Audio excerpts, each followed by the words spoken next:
अभी कुछ देर पहले मैं अपने फेसबुक चला रहा था, तो उसमें मैं देख रहा था कि कुछ न्यूज़ चैनल द्वारा आईजीएमसी की वीडियो दिखाई जा रही थी, जिसमें उनके द्वारा बताया जा रहा था कि कुछ परिजन जो आईजीएमसी के डॉक्टर्स एंड स्टाफ पर एलिगेशन लगा रहे हैं। तो गाइस, इसकी एक ग्राउंड रियलिटी मैं आपको बताना चाहता हूँ। असल में आईजीएमसी में होता क्या है, इसका जो एक ग्राउंड लेवल का जो सच है वो मैं आपके साथ साझा करने जा रहा हूँ। कई बात थोड़ी पुरानी है, कुछ समय पहले की है, और मेरे और मेरे परिवार के लिए ये एक बहुत बड़ा सदमे वाली घटना थी। फिर 27 नवंबर 2021 को मैं अपनी बड़ी बहन को लेके आईजीएमसी रेगुलर ट्रीटमेंट के लिए आया था। जो मेरी बड़ी बहन, वो हार्ट डिजीज़ की पेशेंट थी, तो उनके रेगुलर चेकअप के लिए हम आईजीएमसी आए थे। पिछले 10 साल से उनका आईजीएमसी में ट्रीटमेंट चल रहा था, उसी के रिगार्डिंग हम हॉस्पिटल आए थे। अनफॉर्चुनेटली डॉक्टर उस दिन बिजी थे, तो हमें डॉक्टर का 1:30 बजे का अपॉइंटमेंट मिला था। तो मैं डॉक्टर का वेट कर रहा था, तो मेरी मदर एंड सिस्टर आईजीएमसी में बाहर बैठे हुए, तो तभी मुझे उनका कॉल आया कि मेरी बहन को सांस लेने में थोड़ी प्रॉब्लम हो रही थी, तो उनके द्वारा मुझे कहा गया कि किसी डॉक्टर के पास दिखा लो। तो इसके लिए हमने इमरजेंसी में जाना ठीक समझा। जैसे ही हम लोग इमरजेंसी में गए, तो डॉक्टर द्वारा वहाँ उनका जो मेडिकल ट्रीटमेंट होता है, जो एक मेडिकल प्रोसेस होता है, वो उन्होंने शुरू कर दिया। तो सबसे पहले उन्होंने उनका कोविड टेस्ट करवा दिया।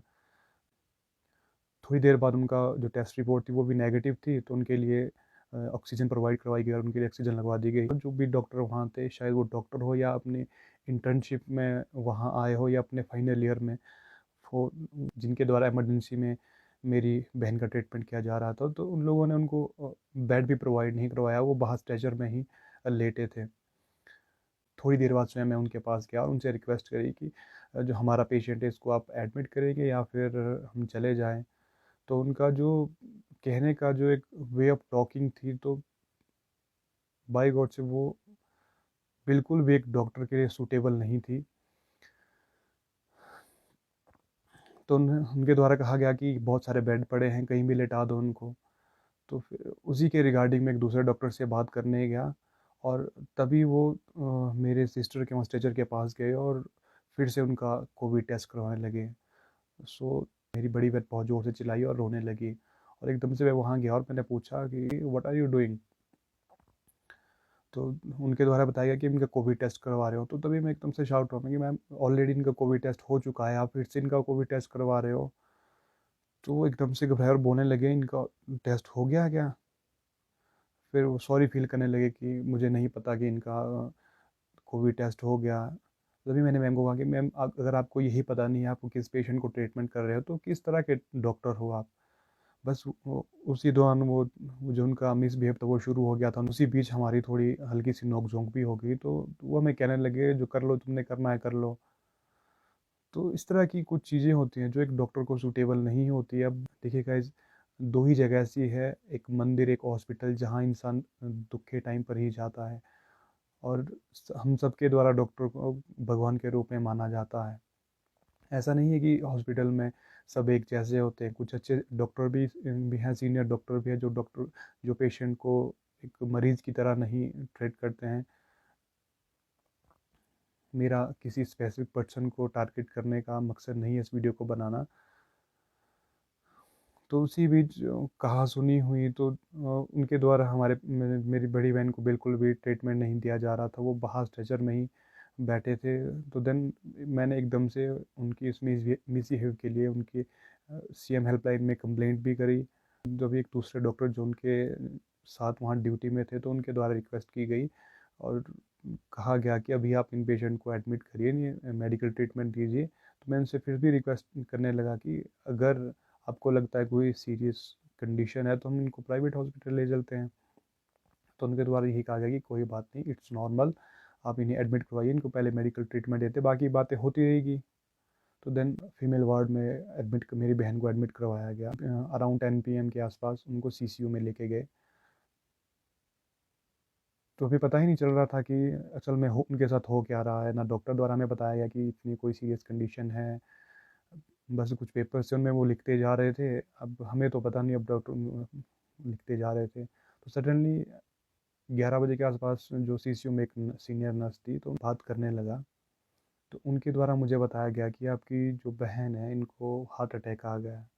तो guys, it was such a really shocking news. मुझे ऐसा महसूस हो रहा था कि मेरे पैरों तले ज़मीन ही खिसक गई हो।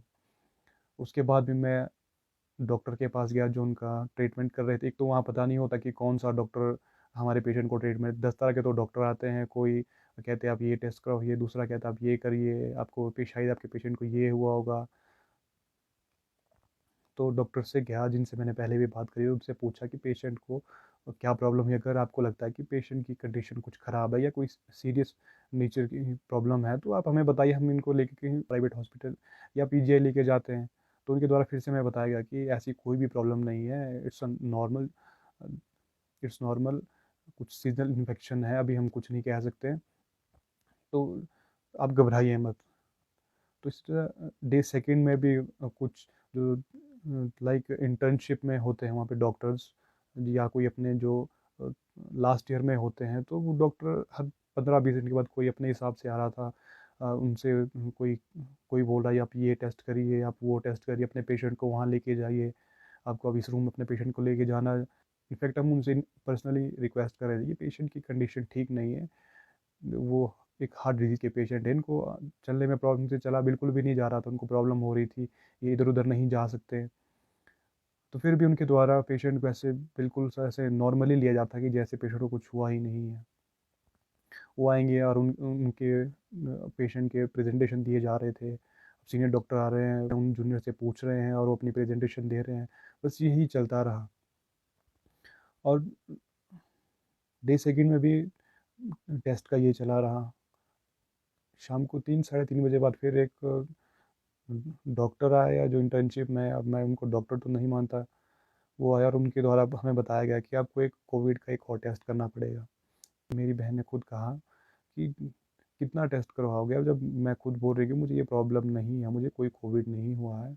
तो फिर से उनके द्वारा डॉक्टर द्वारा कहा जा रहा है कि डॉक्टर आप हो या हम, आपको तो ये चीज़ें करनी पड़ेगी। अब जो आपके पहले हमने कोविड टेस्ट करवाया, मैं उनको दिखाया भी कि पहले हम ऑलरेडी 2 बार कोविड के टेस्ट करवा चुके हैं, दोनों नेगेटिव आए।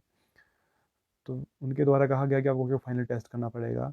कई बार जो कोविड है काफ़ी अंदर चले जाता है तो हमें पता नहीं चलता है, तो उसके लिए आपको एक फाइनल टेस्ट करना पड़ेगा। तो उसके लिए भी मैंने अपने बहन को मना लिया कि कोई बात नहीं। फिर भी हम डॉक्टर डॉक्टर को कोऑपरेट किए जा रहे थे कि चलो डॉक्टर कह रहे हैं तो हमें ये चीज़ कर लेनी चाहिए। तो पहले तो कहते कि इसके लिए भी नहीं कि एक अलग वार्ड में लेके जाना पड़ेगा। फिर वहाँ फिर से मैंने उनसे रिक्वेस्ट करी कि सर आप पेशेंट की एक बार कंडीशन तो देखिए, वो चल नहीं सकते, अब उनको चलने में प्रॉब्लम हो रही है, आप उनको ऐसे घुमाए जा रहे कभी इस रूम में कभी इस रूम में। आपस में कुछ डिस्कशन करने के बाद उन्होंने वहीं पे उनका कोविड टेस्ट करवाया। तो उन्होंने कहा कि इसकी जो रिपोर्ट है वो नेक्स्ट डे आएगी। बाकी कुछ और टेस्ट भी थे वो भी हमने करवाए। 29 के पूरा दिन कोई भी डॉक्टर उनको ट्रीटमेंट देने नहीं आया। बस वही डॉक्टर जो स्टूडेंट्स आ रहे थे अपना कुछ वहाँ पे उनको प्रेजेंटेशन के लिए ले जा रहे थे और उन पे ऐसे कुछ ना जाने कैसे कैसे एक्सपेरिमेंट किए जा रहे थे। रात को लगभग 10 साढ़े 10 बजे के बाद खाना खाने के बाद सब कुछ नॉर्मल था और एकदम से मेरी बहन को हार्ट अटैक एकदम से मेरी बहन को हार्ट अटैक आया।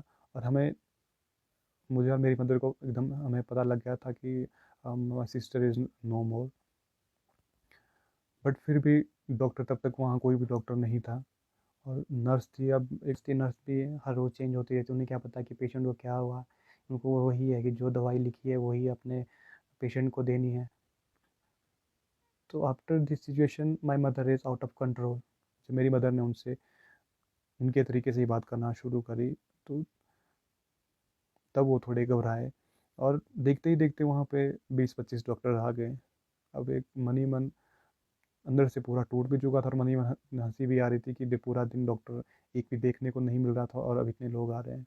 तो उनके द्वारा एक जो कंसेंट पेपर लेके आया मेरे पास, की कंसेंट पेपर लेके आया कि सर आपको इसमें, पहले तो मेरी मदर को साइन करने का मदर मदर ने मना कर दी, तो मुझे कहा कि आपको इसमें साइन करना पड़ेगा। तो मैंने उनसे कहा कि अब साइन किस बात के मांग रहे हो आप, किस बात के साइन करने हैं आपने, जब हमें पता है कि हमारा पेशेंट अब नहीं इस दुनिया में नहीं रहा, तो आप किस बात के साइन लेना चाह रहे हो, किस बात के साइन लेना चाह रहे हो कि हमने आपके पेशेंट को अब मार दिया है या आप उस पर कोई एक्सपेरिमेंट करना चाह रहे हैं। तो हाँ, अगर आपको इसलिए साइन चाहिए तो मैं कर देता हूँ। अब आपको तो पता है कि उस टाइम सिचुएशन ऐसी होती है कि इंसान इतने दुख में होता है कि वो बिल्कुल भी नहीं सोच सकता है कि उसके साथ हो क्या रहा है या सामने वाला क्या बोल रहा है। तो उनके द्वारा एक कंसेंट लिखा गया था, उसमें जो पेपर था,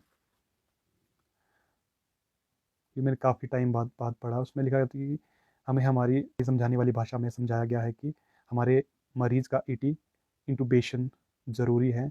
हमें इस प्रोसीजर के फ़ायदे नुकसान समझा दिए गए हैं। इस प्रोसीजर करने की पूरी सहमति देते हैं। अब ये सहमति वो तब ले रहे हैं जब हमें पता है कि हमारा पेशेंट इस दुनिया में नहीं है।